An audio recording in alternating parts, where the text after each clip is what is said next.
we are shaped by, but not actually bound to, the history that lingers with its pressure, that we are not out of reach of the backstories that we endure every day in the poor lighting of old programming. And yet, most of us are like this in our commitment to yesterday's art that walks stride for stride with us, even though we dream of knowing ourselves differently. And still, old stories won't let us be great amongst the inspiring expectations of change, because we speak against ourselves about what has been archived on our pages.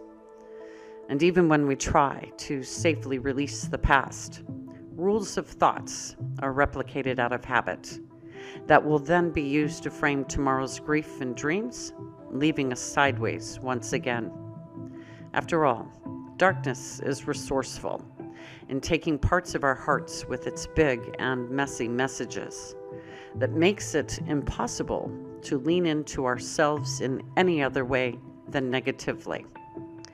And this is how we become caught in the unwelcoming pause between the bouquet of previous versions of ourselves and the unknown possibilities of the individuals that, up to this point, we have not met within ourselves.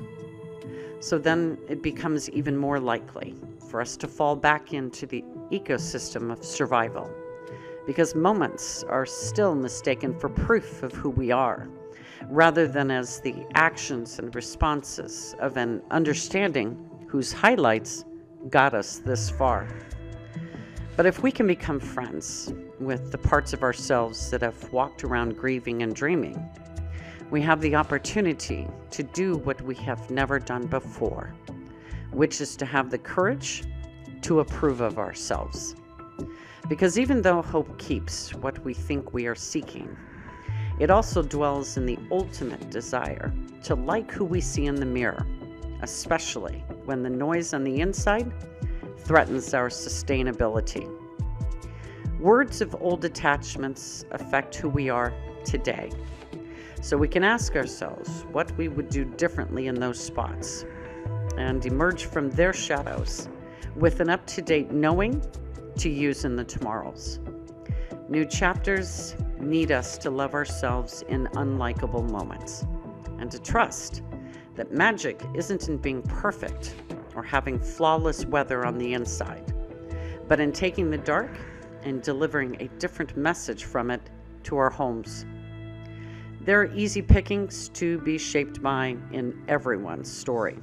And if we are going to do that, we deserve to know that we can leave better what we find by letting go of former understandings that are no longer useful. Have the best day possible for you. Love always, Hevel.